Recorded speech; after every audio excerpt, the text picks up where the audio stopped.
Now let's return to Living a Sacred Life. Hello, ladies and gentlemen, and welcome back to Living a Sacred Life. I'm your host, Reverend Dr. Raymond Anderson.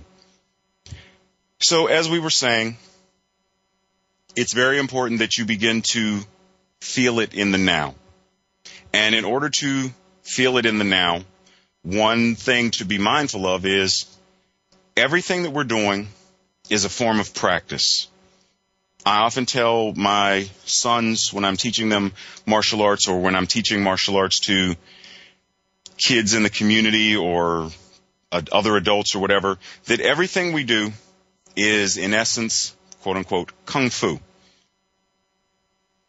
The actual term kung fu means hard, diligent work. Everything that we put forth in effort, in energy, and work is a form of kung fu. Everything that we're putting forth, technically we're practicing it. So if you listen to people, you talk to people, it's easy to start to identify, is this person practicing how to be more doubtful? Is this person practicing how to be more judging of others?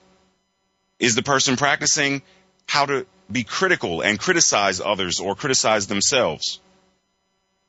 I think it's really important that we begin now to shift or change what exactly we're practicing or how we're practicing what we're practicing. Focus on practicing how to have more faith or practicing how to be in unity with everyone and the world or practicing how to be supportive of self and others. Practice how to dream, how to live from that place where that the inner child is able to dream and say, I can be, or I am, an astronaut, a teacher, a scientist, the president, a TV mogul, all of that. Go to that place where you're able to imagine it and live from there. You know, when I've taught workshops or whatever in the past about or referencing faith, I often say things to people or I ask them a question and then we talk about, oftentimes people have faith in some of the most ordinary, regular, everyday, mundane things. How many people fly? On any given day, so many of us fly. And we get in the plane, and there's a pilot whom we don't see. We're not in the cockpit seeing what this person is doing.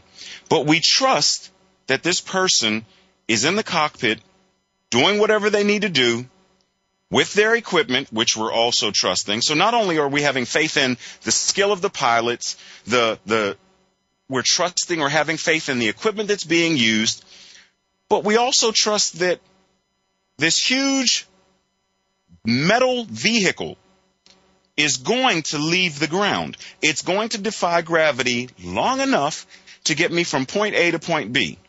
And while in the air, the pilots, they're trusting and having faith in not what they see, because we might be flying through clouds or flying at nighttime. They're trusting in what the air traffic controllers and what their equipment is telling them. So we're trusting someone who's trusting something in someone else. Why is it so much easier for us to trust these people, this equipment, than to trust our own inner divinity? Why is that so much easier? We trust the taxi cab driver who's driving down the street. I don't know what's in this person's mind. How do I know that this person is going to do what they're supposed to do? I don't know. Or suppose there's a chef and I go to a restaurant and the chef is back there doing whatever, and I have a food allergy, say, to shrimp. How do I know that the chef is really going to be mindful enough to make sure that what I ordered is what I get, but not only that, that he's going to, or he or she is going to be careful enough to make sure that I don't get anaphylactic shock because he accidentally put a shrimp or something in my soup? But I order with a sense of confidence and faith, trusting that the chef is going to give me precisely what I asked for. That the waiter is going to take it to the chef and I'm going to get exactly what I asked for. I have faith in that. I trust that. Why? Why is it so much easier to place faith and trust in these things that we don't see? I'm not seeing what's going on in the kitchen, but I continue my conversation believing that what is supposed to happen is going to happen. And I go about my business. The plane, from the intricate dance of me going into the terminal, boarding the plane, plane taxis, plane takes off, plane flies, plane lands, I unboard and I leave the airport. This intricate dance of all these things, well, some people don't trust this, but I trust that my luggage that I put on the belt or gave to whomever is going to get on the plane and end up where I'm ending up. I trust that. And 10 times out of 10, it always does. Is it because people choose to doubt their luggage is going to arrive with them? Is that why their luggage doesn't arrive? Could be. It's worth investigating. It's worth looking at, because whatever we're putting out there is what we're going to get. Why not start to at least entertain the possibility of having faith and belief in yourself? Why not begin to entertain the possibility of having faith and believing in your own innate divinity? Why not just do that? Why not move forward each day with a sense of, I know everything is okay. I know everything's going to be okay. I know that energetically I can be whatever it is I want to be. And I can start putting that into practice now. There's a passage in the Bible where Jesus is mentioning that if you see me hungry, give me food. If you see me thirsty, give me drink. If you see me naked, give me clothing, etc. And oftentimes I've heard people take this literally, that you're supposed to go to the prison and visit them and or minister to them, and you're supposed to go to the ill and shut in and visit them, and you're supposed to go to the homeless and feed them. And yes, we are. We're supposed to serve, be of service to our fellow humans, yes, and to our world, yes, and to animals, yes. That's what we're supposed to do.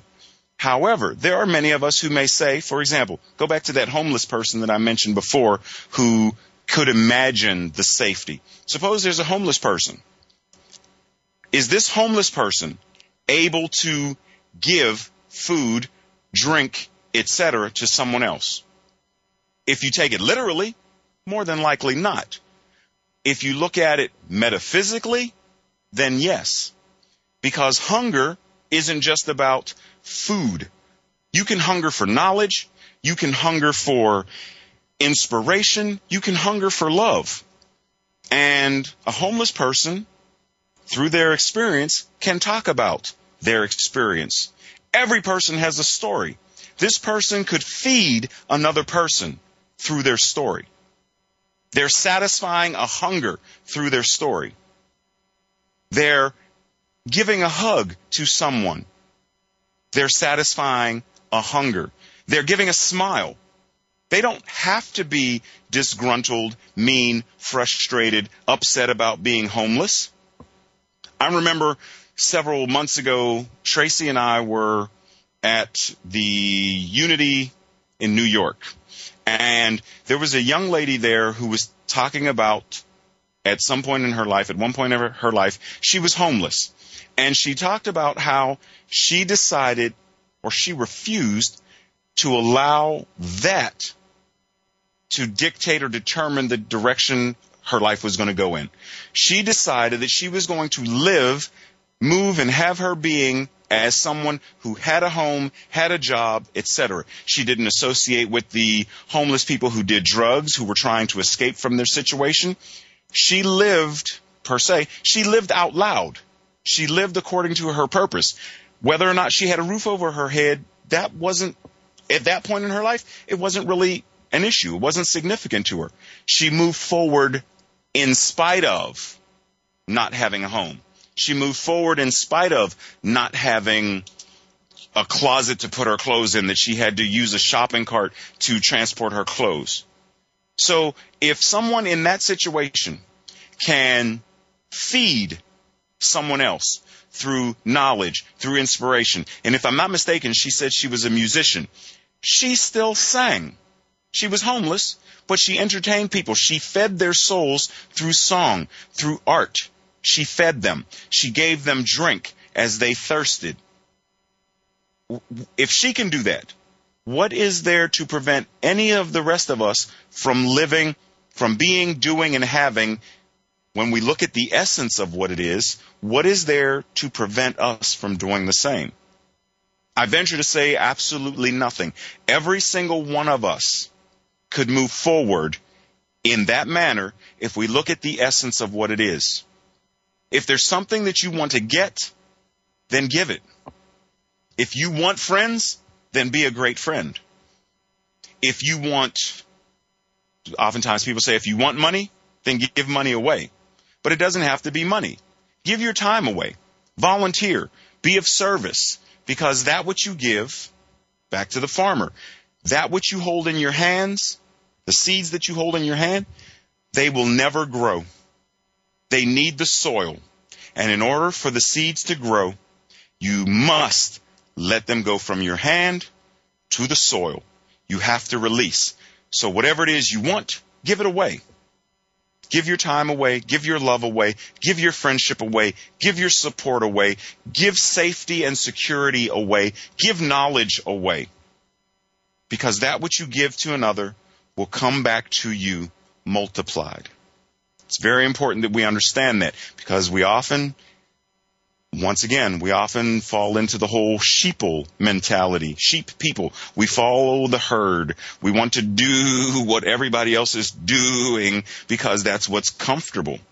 Comfortable is not going to satisfy your soul. Comfortable is not going to help you to live a life on purpose. Comfortable is not going to help you live a sacred life.